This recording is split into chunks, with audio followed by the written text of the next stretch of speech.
Hello. Good morning. Good morning, you all right? Trying to be. What's getting you down?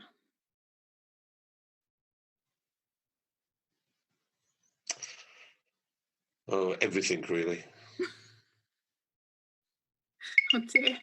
Oh, hello. Things. What's that? That's the tablet. Oh, okay. So things are a bit annoying in the rectory today, are they? No, not really. Dear. It's just one of those days, really. Sorry? Sound like Marvin, the paranoid android from Hitchhikers. That's right, exactly. Ooh. Yeah. Yeah, it's all go, really, isn't it? It is. Been a good week? I think so, really. You know. Got lots done? Apart from the... Sorry? Have you got lots done? That's debatable. I've done lots, but whether I've got lots done is a different story altogether, of course. It's a different story altogether. You know, Pardon? Go. I said maybe you're feeling grumpy because you're lacking in calories. It could be, yes. It could be. 128 calories. Very nice, though. Beans. Lots of beans. You go eat beans. I felt it was like missing a steak. It was never meant to have steak with it. Nice bit of chicken breast. Didn't need any of that. It was what it was on its own. It was very frugal. Very frugal. That would make me grumpy, I tell you. That little food. It was very nice. Cannellini beans. Good. Courgettes, the most tasty thing in the world. They were very tasty with lots of lemon. Yeah, that was the basic. I mean, she was courgettes with cannellini beans. If you don't know what we're talking about, Divya, this is David's dinner from last night, which he put on the Facebook update from the rectory, with courgettes provided by Emma House, I understand. By Lady House of Mosserton, yes. Right. She provided us with a whole lot from the day before, which was very kind of her. Very, very kind. So while they were fresh, we ate them. Lovely. But the First Lady of the Rectory felt it would be good to lose a few ounces because, just a few extra ones on at the moment. And so a lockdown belly. And so in an attempt to encourage her, I went for the very basics from day one. Lots of beans. It may put her off very quickly, you see. I don't want to do that diet. Sounds horrible. That's very good. That's very good. It's very good. Very tasty, actually. Surprisingly, it was very tasty and very quick. Because once you chopped a few things up and ribboned the old courgettes, you only had to cook it for 1 minute and threw it all in a dish, stirred it together, and there it was, done. Excellent. It's quite good that we're talking about food. It is, exactly. Exactly. Two reasons, because whilst we're talking about food, on Sunday we have to remember for some, they'll celebrate Lammas, which is also about grain and the first fruits and giving thanks to God for bringing what He's done for us. So lots to be considered. Lots to be considered. Shall we have our pause then? I think it would be very good to have a pause.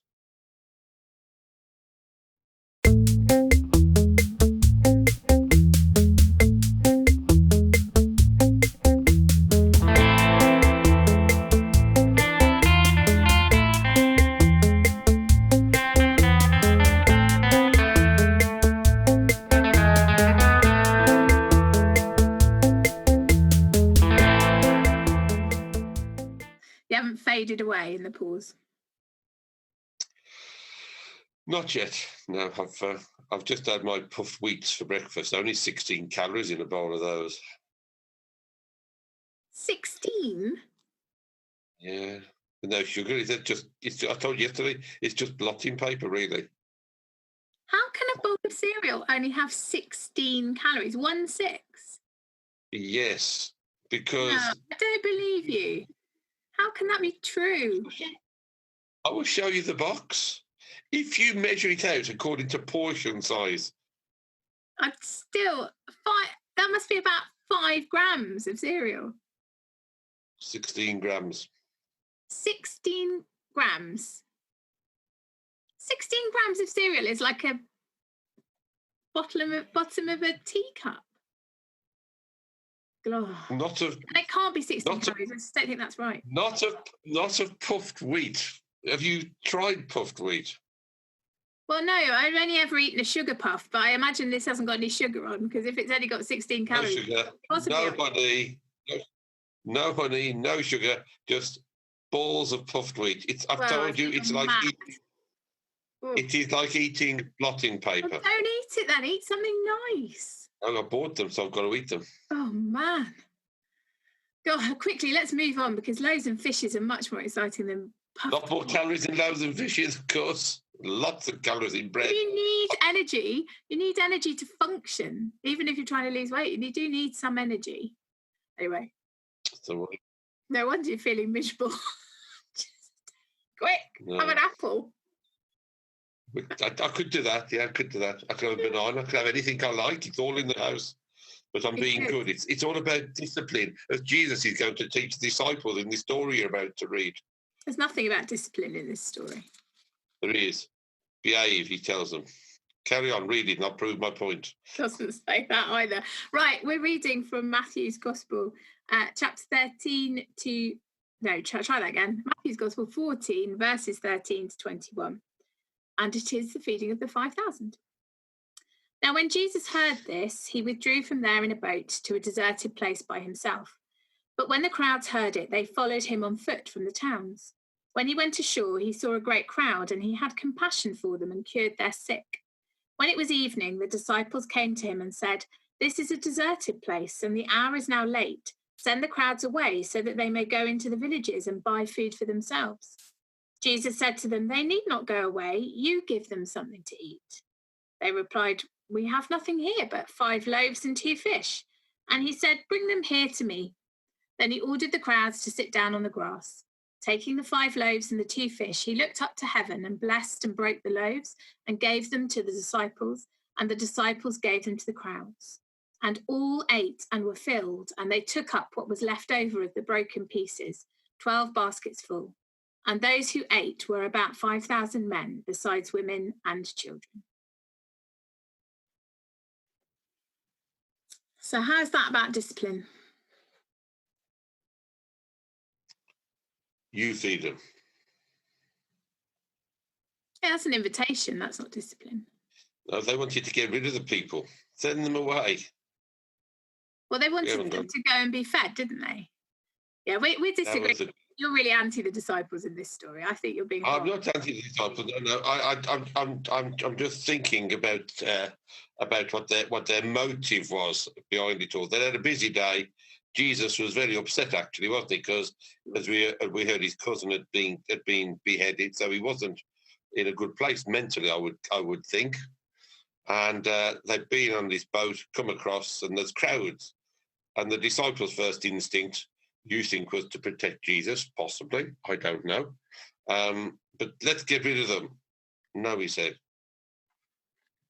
Don't send them away.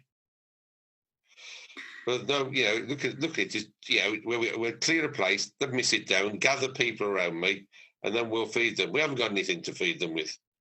Must we have? There must be something. You feed them. You can imagine when he says you feed them, they're arguing then, aren't they? But well, by the time we've been down the hill to Tesco's or Sainsbury's and got all the way back up here, well, what have they got? Well, they've got a few scraggy fish and some rolls of bread. We'll discount the theory I've always tried to amuse people with, that they'd all got a baguette shoved up their jumper anyway, just in case of an emergency. But they've got a few fish and some loaves. And Jesus said, bring them to me. And for me, the key to the story, not only is you feed them, I think that's a lovely phrase for Jesus, is the fact that actually bring them to me and God works wonders when we trust in him. Yeah. I mean, I think it's about compassion as well, isn't it? Exactly. That I was saying when we were talking before that I had forgotten or hadn't remembered or never knew that the feeding of the 5,000 comes right up against the story of the murder of John the Baptist by Herod. And if you, the context of that story is pretty grim in a feast where heads are presented on platters. It's not a good story at all. And things are pretty tough for John. You know, the political leadership have got rid of him. And for Jesus to have received that news, and presumably it would have been a great sadness to have lost his friend or his cousin or however he was connected to John. And he wants to go away to a lonely place, which is how Jesus often copes with transitions or changes or new things, big things. He goes away to pray on his own. But as you say, yeah, the crowd pursue him. But what's really interesting is he doesn't just run away from them. He turns that sadness, I guess, that he's feeling into compassion for the crowds and heals them and heals the sick. So yeah, I guess you might be able to argue that the disciples are showing compassion for the crowd because they want them to be sent away. They don't want them to be trapped here overnight or to be in an uncomfortable position. They want them to be able to be fed. Or maybe they're just thinking about themselves. I guess we don't know, do we?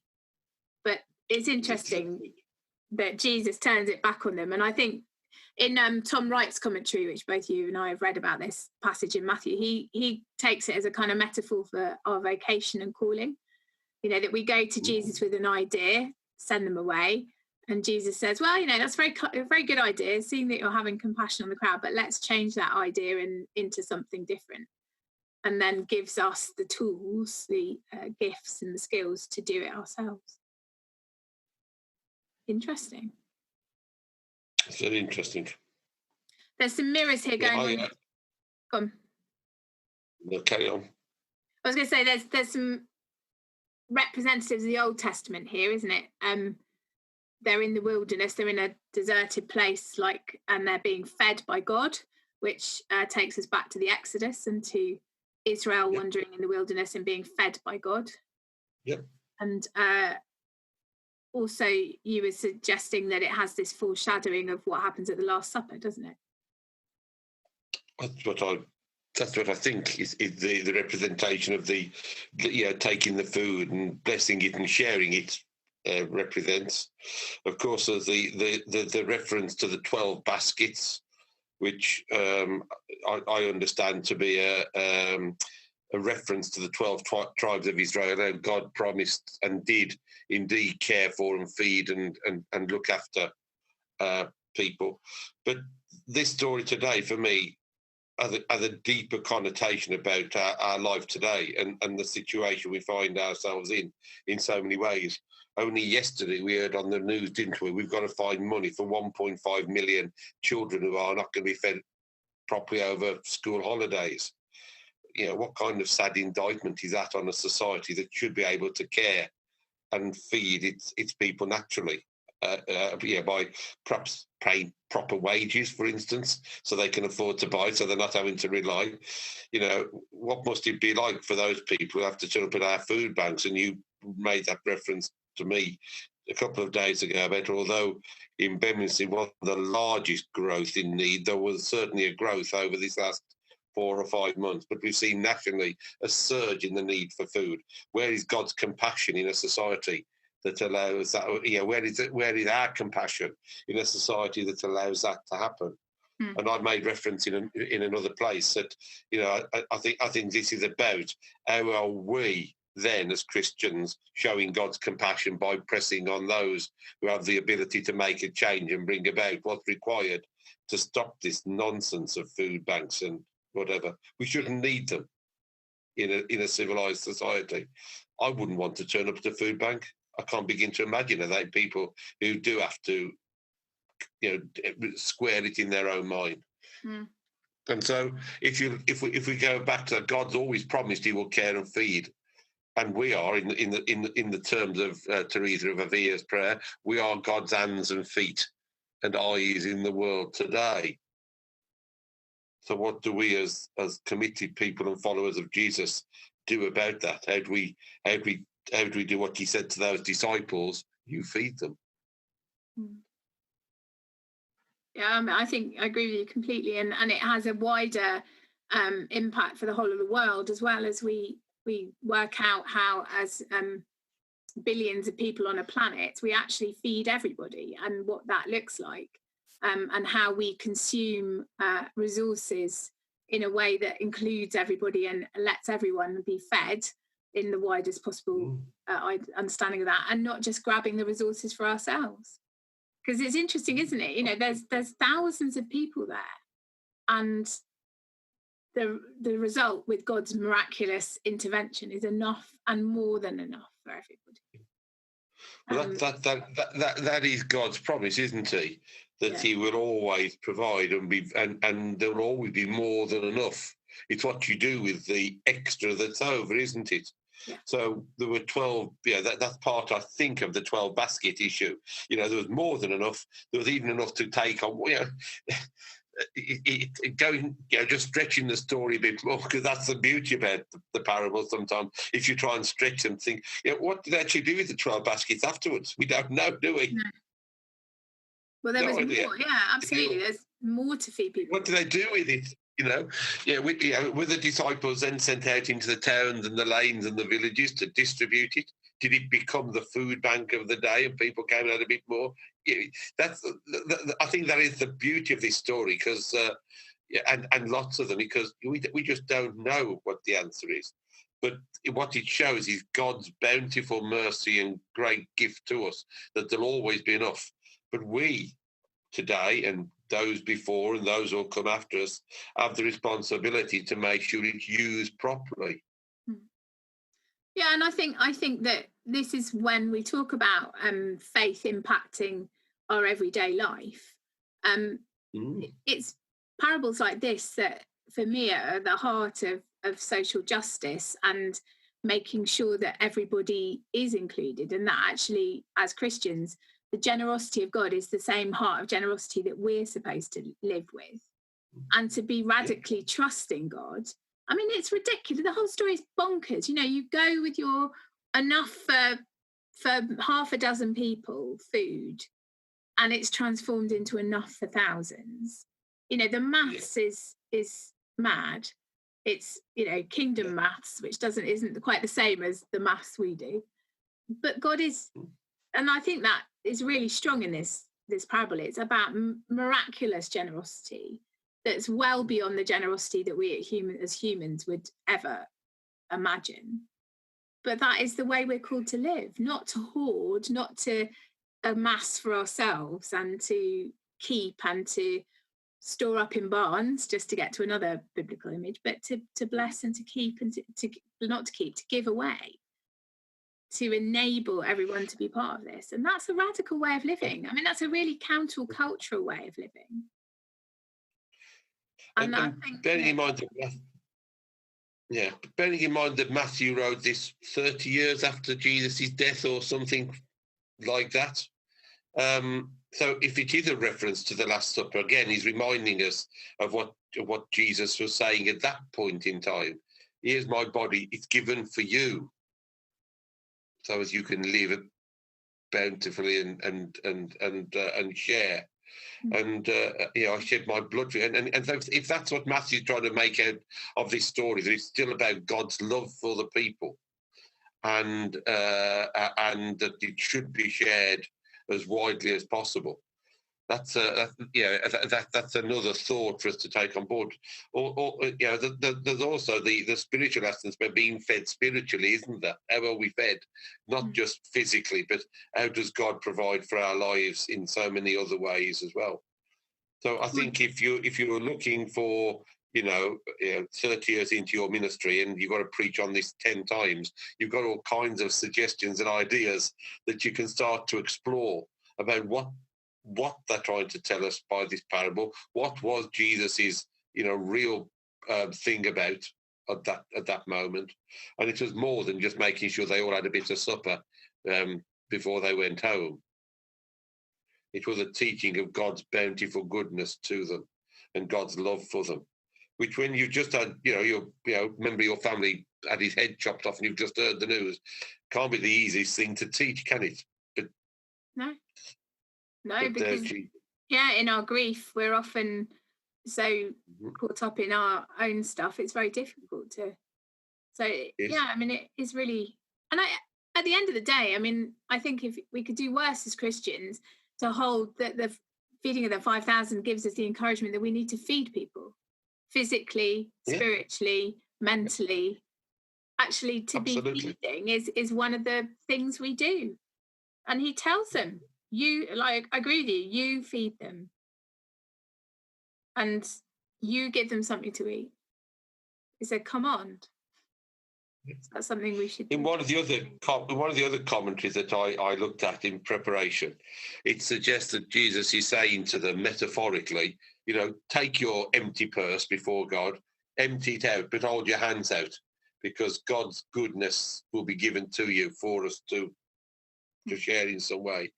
And I think that's the kind of message I like to try and look at for what we got. God gives us all the gifts to do what is required, but we've got to do it properly, and not be afraid to challenge society today in its greed, really, and we've got to make sure that we press that message home. What do we say to what do we say to our politicians? Well, feed them, but not just give them food. Actually, make the conditions of of everyone's lives better. And we're getting too political. The biggest mistake was some 30 or so years ago when we decided as a country to set out on a journey of low wage economy. Because when you pay people nothing, eventually they're going to have nothing to spend. And you can argue about all the other things you and I hear all the time. Oh, they've got Sky, or they drink, or that's that's part of life to a degree, and we have to educate people sometimes how to that's part of Jesus' teaching always, isn't it? He's teaching people how to live a life properly, and I think we've all got a part in it. You, me, every Christian, every politician, everybody has got to work in some way towards an understanding that we will be fed, and God prepared to help in that way, but we've got to get the message across as well. Thank you. It's good to see you all. I hope that you're enjoying Rev Chat and all the things we're doing. We've got some summer holiday projects going on at the moment on the website, some lovely pictures appearing of creative things, and some deep theology as well. So keep following us. Online worship continues every Sunday, again on our website. You can find us on YouTube as well. So we're at Beaminster Team on social media, and Beaminster Team Church is our website. And we'll see you again next week. Thank you, David. We will. Lovely to see you. Thanks for watching. Bye. Bye-bye.